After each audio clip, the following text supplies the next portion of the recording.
प्यारे विद्यार्थियों नमस्कार। स्वागत है आप सभी का आपके अपने YouTube चैनल आरपी स्टडी में। तो जो भी विद्यार्थी सीईटी एग्ज़ाम 2026 की तैयारी कर रहे हैं, सीईटी एग्ज़ाम 2026 की तैयारी करने वाले सभी विद्यार्थियों के लिए ये क्लास बड़ी इंपॉर्टेंट है। इस क्लास को आप ध्यान से पूरा जरूर देखें और लास्ट में कमेंट करें इस क्लास को देखने के बाद में कितने क्वेश्चन आपके सही होते हैं, आपकी तैयारी कैसी है। क्योंकि आज हम राजस्थान जीके के 50 मोस्ट इंपॉर्टेंट क्वेश्चन देखेंगे जो कि आपके एग्जाम के अंदर आपको हूबहू सीधे मिलने वाले हैं। बेसिक लेवल के क्वेश्चन दोस्तों हैं जो कि कौन सा भी आप एग्जाम देख लो राजस्थान का, बिल्कुल बार बार आने वाले क्वेश्चन ये, ठीक है। तो चलिए क्लास का शुभारंभ करते हैं। आप सभी विद्यार्थी क्लास को ध्यान से पूरा देखें और साथ साथ में प्रश्नों के उत्तर आप कमेंट करें ताकि पता चले आपके 50 में से कितने क्वेश्चन सही होते हैं। और जो भी क्वेश्चन आपका गलत होता है उसका आप स्क्रीनशॉट ले लीजिए ताकि भविष्य में वो क्वेश्चन आपका दोबारा गलत ना हो, ठीक है। तो चलिए क्लास का पहला प्रश्न आपके सामने पूछा है। कर्क रेखा किस जिले से होकर गुजरती है? उदयपुर से, अलवर से, डूंगरपुर से या टोंक से? तो प्यारे विद्यार्थियों, राजस्थान के अंदर कर्क रेखा की लंबाई है 26 किलोमीटर और ये कहाँ से गुजरती है? ये गुजरती है बांसवाड़ा और डूंगरपुर से। तो यहाँ पर जो भी विद्यार्थी ऑप्शन सी को राइट कर रहा है, सी ऑप्शन आपका सही है। दूसरा सवाल आपके सामने दोस्तों, दूसरा प्रश्न है 21 जून को सूर्य राजस्थान के किस जिले में लंबवत चमकता है? कमेंट करेंगे दोस्तों। 21 जून को सूर्य है वो लंबवत कहाँ पे चमकता है? गंगानगर में, अजमेर में, बांसवाड़ा में या जोधपुर में? तो 21 जून को सूर्य दोस्तों लंबवत चमकता है, वो चमकता है बांसवाड़ा के अंदर। कहाँ चमकता है लंबवत? बांसवाड़ा के अंदर। तो जो भी विद्यार्थी बांसवाड़ा कमेंट कर रहे हैं, बांसवाड़ा ऑप्शन आपका राइट है। अगला सवाल आपके सामने दोस्तों, राजस्थान का लगभग कितने % भूभाग मरुस्थल से घिरा हुआ है? कमेंट करेंगे। मरुस्थल से घिरा हुआ भाग कितना प्रतिशत है दोस्तों? 41%, 21%, 61%, 81%। तो राजस्थान का लगभग दोस्तों 61% भाग है वो क्या है? डेजर्ट है, मरुस्थल से घिरा हुआ है। तो जो भी विद्यार्थी ऑप्शन सी को राइट कर रहा है, सी ऑप्शन आपका करेक्ट है। नेक्स्ट आपके सामने राजस्थान के खाली जगह जिले में सबसे अधिक दैनिक तापांतर पाया जाता है, मतलब राजस्थान में सर्वाधिक दैनिक तापांतर वाला जिला कौन सा है अगर प्रश्न आपसे पूछे तो गंगानगर, चूरू, जैसलमेर, जोधपुर। प्यारे विद्यार्थियों बहुत अच्छा प्रश्न है।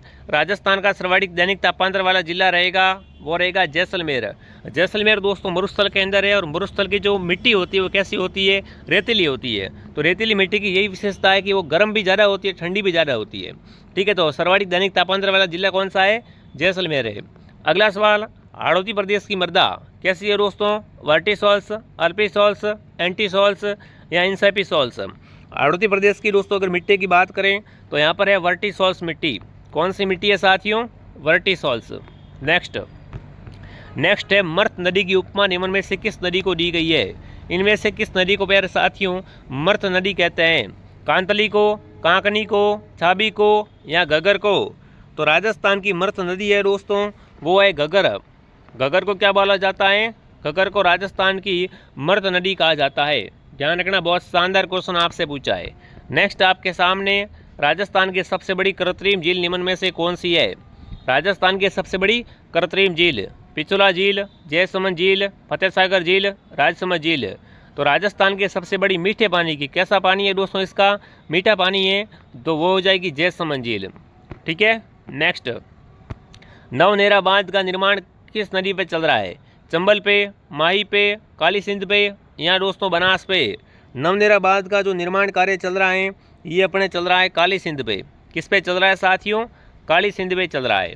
चलिए नेक्स्ट आपके सामने, राजस्थान के कौन से जिले नर्मदा नहर परियोजना से लाभान्वित हैं? तो प्यारे साथियों नर्मदा का लाभ मिलता है डूंगरपुर बांसवाड़ा को तो नहीं मिलता है, कोटा झालावाड़ को भी नहीं मिलता है, प्रतापगढ़ उदयपुर को भी नहीं मिलता है। जो दोस्तों नर्मदा नहर का पानी है वो कहाँ पे मिलता है? जालोर और बाड़मेर को मिलता है। तो जो भी जालोर बाड़मेर कमेंट कर रहा है ऑप्शन नंबर सी आपका यहाँ पर है वो राइट है। चलिए नेक्स्ट, राजस्थान की किस देशी रियासत ने सर्वप्रथम वन संरक्षण योजना लागू की? सबसे पहले वन संरक्षण योजना है दोस्तों वो किसने लागू की थी? मारवाड़ ने, जयपुर ने, जोधपुर ने, कोटा ने? तो सबसे पहले वन संरक्षण योजना है साथियों वो जोधपुर ने लागू की थी। जो भी जोधपुर बता रहे हैं, ठीक है। आगे बढ़ने से पहले जो विद्यार्थी सीईटी एग्जाम 2026 की जारी कर रहे हैं, सीईटी के कोर्स के अंदर दोस्तों भी ऑफर चल रहा है। सीईटी का संपूर्ण कोर्स अभी आपको मिलेगा मात्र 449 रुपये के अंदर, ठीक है ना। 90% ऑफ चल रहा है। जिन्होंने भी ज्वाइन नहीं किया है, प्ले स्टोर से आरपी स्टडी ऐप को डाउनलोड कर लो और यहाँ से पूरा कोर्स आपको सभी सब्जेक्ट की क्लासेस दोस्तों फेस टू फेस मिलेगी, साथ में क्लास नोट्स भी मिलेंगी, पीडीएफ वगैरह भी आपको मिल जाएगी, जिससे आपकी कम समय के अंदर शानदार तैयारी हो जाएगी। तो जिन्होंने ज्वाइन नहीं किया, अभी भी आप ज्वाइन करके शानदार तैयारी कर सकते हो। मार्केट से आपको बुक भी लानी नहीं पड़ेगी दोस्तों। तो डाउनलोड करो आरपी स्टडी ऐप। पेमेंट किसी और से करवाना है दोस्तों तो नीचे जो हेल्पलाइन नंबर है उन पर संपर्क करें। ठीक है दोस्तों, चलिए आगे बढ़ें। अगला सवाल अगला है, राजस्थान में भील जनजाति द्वारा मैदानी भागों में की जाने वाली कृषि कहलाती है। भीलों के द्वारा जो मैदानों में कृषि होती है, चिमाता, दजिया, दापा या कचाबू। कचाबू तो वस्त्र होता है दोस्तों। जो यहाँ पर अगर पूछे कि भीलों के द्वारा मैदानों के अंदर दजिया होती है और पहाड़ों के अंदर कौन सी होती है, चिमाता होती है, तो यहाँ पर आपका उत्तर रहेगा बी ऑप्शन। ठीक है, निम्नलिखित में से कौन सा वन्य जीव जालोर जिले का शुभंकर है? जालोर जिले का शुभंकर कौन सा है? भारत भेड़िया, बिज्जू, भालू या कुरजा। निम्न में से जालोर जिले का शुभंकर दोस्तों, तो जालोर जिले का शुभंकर है रीछ या भालू। ठीक है ना, जो भी विद्यार्थी ऑप्शन सी कमेंट कर रहा है, सी ऑप्शन करेक्ट है। अगला है, कौन सा युग्म बेमेल है? सरिस्का उद्यान अलवर के अंदर, केवलादेव करौली के अंदर, राष्ट्रीय मरु उद्यान जैसलमेर में, रणथंभौर सवाई माधोपुर में। तो केवलादेव आप सबको पता है कहाँ पर है, केवलादेव तो भरतपुर के अंदर है दोस्तों। इन्होंने करौली कर दिया, तो असंगत कौन सा हो जाएगा? बी ऑप्शन आपका यहाँ पर है वो असंगत हो जाएगा प्यारे विद्यार्थियों। ठीक है, अगला, कौन सा कोटा में स्थित टाइगर रिजर्व के लिए प्रसिद्ध है? कोटा में दोस्तों नाहरगढ़ जैविक उद्यान, माछिया सफारी पार्क, केवलादेव राष्ट्रीय उद्यान, मुकुंदरा रिजर्व पार्क। तो आप सबको पता है दोस्तों, यहाँ पर जो आपका रहेगा वो रहेगा मुकुंदरा। मुकुंदरा रिजर्व पार्क कहाँ पर है? ये कोटा के अंदर है दोस्तों। ठीक है ना, जिन्होंने भी क्लास को लाइक एंड सब्सक्राइब नहीं किया है, क्लास को लाइक एंड आरपी स्टडी को सब्सक्राइब जरूर करें, ताकि आपको ऐसी ऐसी क्लास है वो और भी दोस्तों मिलते रहे। अगला है, विश्व जैव विविधता दिवस मनाया जाता है। विश्व जैव विविधता दिवस कब मनाते हैं दोस्तों? तो जैव विविधता दिवस मनाते हैं 22 मई को। 22 मई के अंदर क्या मनाते हैं दोस्तों? जैव विविधता दिवस मनाया जाता है। नेक्स्ट है, भारत के किस राज्य को खनिजों का संग्रहालय कहा जाता है? भारत का ऐसा कौन सा राज्य है दोस्तों जिसे खनिजों का संग्रहालय कहा जाता है? तो बिल्कुल आप सबको पता है, राजस्थान के अंदर अनेक प्रकार के खनिज मिलते हैं, इसलिए राजस्थान को क्या कहते हैं? खनिजों का संग्रहालय कहते हैं। ठीक है ना। हाँ, जाफराबादी नस्ल किसकी है? गाय की, भैंस की, भेड़ की, बकरी की। जाफराबादी प्यारे साथियों हैं, ये है भैंस की नस्ल। जाफराबादी हो गई, मुर्रा हो गई, ये क्या होती है? भैंस की नस्लें होती है। राजस्थान में मूंगफली की प्रसिद्ध मंडी कहाँ पर है? बीकानेर में, भीलवाड़ा में, उदयपुर में, अलवर में। तो राजस्थान के अंदर मूंगफली की मंडी बीकानेर के अंदर है। कहाँ पर दोस्तों है? बीकानेर के अंदर मूंगफली की मंडी है। ठीक है, बीकानेरी नरमा और मालवी किसकी किस्में है? नरमा और मालवी किस्मों की दोस्तों बात करें तो किसकी किस्में हैं? बताओ फटाफट। बीकानेरी नरमा और मालवी है, ये है कपास की किस्में। किसकी किस्में है दोस्तों? कपास की किस्में हैं। अगला सवाल दोस्तों, HPCL राजस्थान रिफाइनरी लिमिटेड कहाँ पर है? HPCL Rajasthan refinery and limited है, ये है दोस्तों बालोतरा के अंदर। HPCL कहाँ पर है? बालोतरा के अंदर है दोस्तों। राजपूतों की उत्पत्ति अग्निकुंड से किसमें बताई गई है ना? इनमें से कौन दोस्तों राजपूतों की उत्पत्ति अग्निकुंड से बताता है? पृथ्वीराज रासो, अमीर रासो, बिसलदेव रासो, खुमान रासो। तो पृथ्वीराज रासो है दोस्तों, इसके अंदर राजपूतों की उत्पत्ति किससे बताई गई है? अग्निकुंड से बताई गई है। गिलोड किस नदी के किनारे है? बनास के किनारे, कोठारी के किनारे, खारी के किनारे या कांतली के किनारे? तो गिलोड सभ्यता है दोस्तों, ये बनास नदी के किनारे है। किसके किनारे हैं? बनास के किनारे दोस्तों। नेक्स्ट आपके सामने राजस्थान का वह स्थान जो पहले विराटनगर के नाम से जाना जाता था दोस्तों, जहाँ पर पांडवों ने अज्ञातवास का एक वर्ष बिताया, और आज उसे किस नाम से जानते हैं? पहले विराटनगर था दोस्तों, वर्तमान में उसका नाम बैराट कर दिया गया है। क्या नाम है दोस्तों? बैराट। चलिए, किस ताम्रपत्र से रानी कर्मावती के जौहर का पता चलता है? रानी कर्मावती के जौहर का जो जानकारी मिलती है दोस्तों, पूर्व ताम्रपत्र, खरोदा ताम्रपत्र, चीखली ताम्रपत्र, आड़ ताम्रपत्र। तो बिल्कुल आपका उत्तर रहेगा कर्मावती के जौहर का प्रमाण मिलता है पूर्व ताम्रपत्र से। ठीक है साथियों, निम्न में से कौन सा ग्रंथ कुंभा द्वारा लिखा गया नहीं है? संगीत राज, संगीत मीमांसा, संगीत सोपन, स्वर्ण प्रबंध। तो प्यारे विद्यार्थियों, इनमें से जो संगीत सोपन है ये कुंभा का ग्रंथ नहीं है, बाकी वाले ध्यान रखना दोस्तों। संगीत राज, संगीत मीमांसा, स्वर्ण प्रबंध किसके ग्रंथ है? राणा कुंभा के। जालोर के चौहान वंश की स्थापना किसने की थी? कीर्तिपाल ने, अजय सिंह ने, कुमार सिन्हा ने या अलन ने? प्यारे साथियों, जालोर में चौहान वंश की स्थापना करने वाला था वो था कीर्तिपाल। कौन था प्यारे विद्यार्थियों? कीर्तिपाल। दोस्तों सीईटी की ऐसी क्लासें रेगुलर आती है हमारे चैनल पे, आप चैनल को खोल के पूरी क्लासें देख सकते हो। बहुत सारी क्लासें मैंने अपलोड की हुई है, जिससे आपकी काफ़ी हेल्प हो जाएगी। ठीक है, अगला, अजमेर नगर की स्थापना के पहले अजमेर के चौहानों की राजधानी, जब अजमेर की स्थापना नहीं हुई थी उससे पहले अजमेर के चौहानों की राजधानी दोस्तों थी वो थी सांबर। कौन सी थी दोस्तों? सांबर थी, ध्यान रखना। सम्राट अकबर ने 7000 का मनसब एवं फरजत की उपाधि किससे प्रदान की? 7000 मनसब और फरजत की उपाधि दोस्तों दी थी अकबर ने, ये प्रदान की थी दोस्तों मान सिंह को। ठीक है ना, किसको दी थी? मान सिंह को दी थी। दुर्गादास राठौड़ ने मारवाड़ के किस शासक को गद्दी पर बिठाने में सहयोग किया? दुर्गादास राठौड़ ने साथियों मारवाड़ के किस शासक को गद्दी पर बिठाने में सहयोग किया था दोस्तों? तो वो किया था अजीत सिंह को। अजीत सिंह की सहायता की थी दोस्तों उनको राजा बनाने के लिए। ठीक है, द्वितीय शाखा के समय चित्तौड़ पर आक्रमण किसने किया? चित्तौड़ का पहला शाखा सबको पता है, अलाउद्दीन खिलजी ने 1303 के अंदर आक्रमण किया था। उसके बाद सेकंड बार दोस्तों कौन आक्रमण करता है? बहादुर शाह आक्रमण करता है। कौन आक्रमण करता है?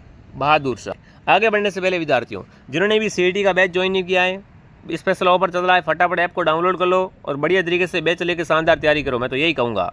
ठीक है, यूट्यूब पे इधर उधर भटक रहे हो, यूट्यूब पे टेस्ट देने आना है, थ्योरी वगैरह नोट्स वगैरह वो आपको ऐप के अंदर पूरा मैटर मिल जाएगा, नया वाला मैटर है, तो ज्वाइन कर लो आप सभी। ठीक है, चलिए मैं अब आगे बढ़ता हूँ। अगला सवाल आपके सामने, राजस्थान राज्य में प्रचलित सागड़ी प्रथा क्या है?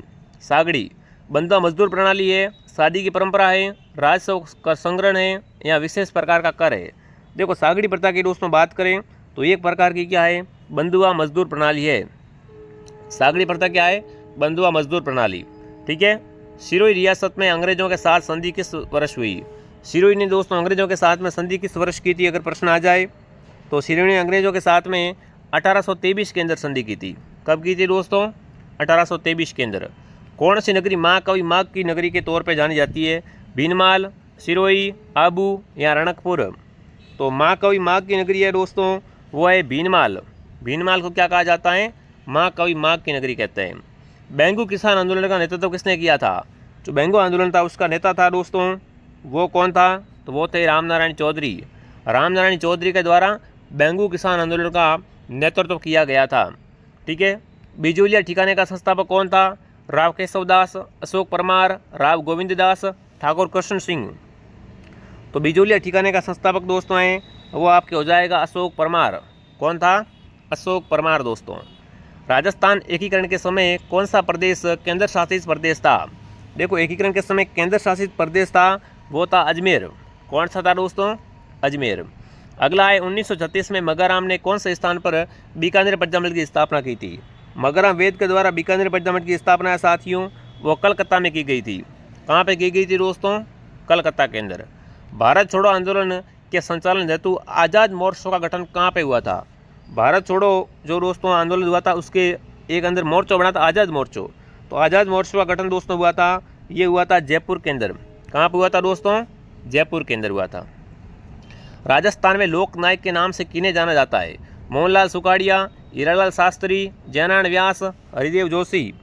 तो राजस्थान के लोक नायक है दोस्तों वो है जयनारायण व्यास। कौन है दोस्तों? जयनारायण व्यास। निम्न में से कौन सा युग्म सही नहीं है? डूंगरजी जवाहर जी का संबंध सिरोही से, मेहराब खान कोटा, जयदयाल कोटा, ठाकुर कुशाल सिंह जोधपुर। तो बिल्कुल यहाँ पर दोस्तों जो डूंगरजी जवाहर जी का संबंध है वो सिरोही से नहीं है, बाकी सब राइट है। यूनेस्को ने राजस्थान के कितने किलों को विश्व धरोहर सूची में शामिल किया गया है? राजस्थान के कितने किले यूनेस्को की सूची के अंदर है दोस्तों? तो राजस्थान के 6 किले हैं वो यूनेस्को की सूची के अंदर है। बीकानेर के जूनागढ़ किले के दरवाजे पर किन सूरवीरों की मूर्तियां हैं? बीकानेर के अंदर जूनागढ़ दुर्ग है जिसे ज़मीन का जेवर कहा जाता है दोस्तों। ठीक है, और इसके एंट्री गेट पे किन 2 सूरवीरों की मूर्तियां लगी हुई है ये आपको बताना है। तो यहाँ पर दोस्तों जयमल व भत्ता की मूर्ति है। जयमल व भत्ता की गजारूढ़ मूर्तियाँ कहाँ पर हैं? बीकानेर के जूनागढ़ किले के एंट्री पर। थार का घड़ा किसे कहते हैं? चांदन नलकूप को, मॉडल नलकूप, खारा नलकूप, ताज़ा नलकूप। तो थार का घड़ा कहलाने वाला नलकूप है वो है चांदन नलकूप। कौन सा नलकूप है? चांदन नलकूप। राजस्थान में प्रसिद्ध सोने चांदी की हवेली दोस्तों, सोने चांदी की हवेली है वो है दोस्तों मानसर झुंझुनू के अंदर। ठीक है ना। निम्नलिखित में से राजस्थान के कौन सा स्थान पर सोमेश्वर मंदिर है? सोमेश्वर मंदिर की बात करें साथियों तो ये है किराडू बाड़मेर के अंदर। अगर क्लास पसंद है तो क्लास को लाइक एंड सब्सक्राइब करना दोस्तों। बेसर और भंवरकड़ी नामक आभूषण कहाँ पहना जाता है महिलाओं के द्वारा? बेसर और भंवरकड़ी आभूषण है ये दोस्तों महिलाओं के नाक के आभूषण हैं। घुड़ला नामक नृत्य का संबंध किस शहर से है? जोधपुर, जयपुर, उदयपुर, भीलवाड़ा। घुड़ला नृत्य दोस्तों हैं ये जोधपुर के अंदर किया जाता है। कहाँ पे किया जाता है? जोधपुर में। बाबूजी को अवतार माना जाता है शत्रुघ्न का, लक्ष्मण का, भरत का, राम का। तो बाबूजी को लक्ष्मण का अवतार माना जाता है दोस्तों। ठीक है। कौन सी शैली मारवाड़ शैली की उपशैली नहीं है? मारवाड़ शैली की उपशैली दोस्तों है वो कौन सी नहीं है? ध्यान से अपन देखेंगे तो सीधा पता चलेगा देवगढ़ शैली है, ये मारवाड़ शैली की उपशैली नहीं है दोस्तों। दादू की शिक्षाओं का संकलन दादूवाणी। दादूवाणी किस बोली के अंदर लिखी हुई है दोस्तों? तो दादूवाणी है वो ढूंढाड़ी के अंदर दोस्तों रचित है। ठीक है। तो ये आज की क्लास थी, फटाफट कमेंट करेंगे क्लास दोस्तों आपको कैसी लगी। क्लास पसंद है तो क्लास को ज़्यादा संख्या में लाइक शेयर सब्सक्राइब करें दोस्तों। ऐसी क्लासें और भी मैं लेके आता रहूँगा तो आप हमारे साथ रेगुलर जुड़े हुए रहे। डेली हमारी क्लास शाम को 8 बजे आती है तो डेली हमारी क्लास को आप ज्वाइन करें दोस्तों। और भी मैं क्लासें बढ़ा रहा हूँ, सभी विषयों की क्लासें लगाने का प्रयास है मेरा, तो आप सपोर्ट कीजिए दोस्तों। बाकी कोर्स के लिए RP स्टडी आप डाउनलोड कर लो। ठीक है। मैं आपको मिलता हूँ नेक्स्ट क्लास में। जय हिंद, जय भारत।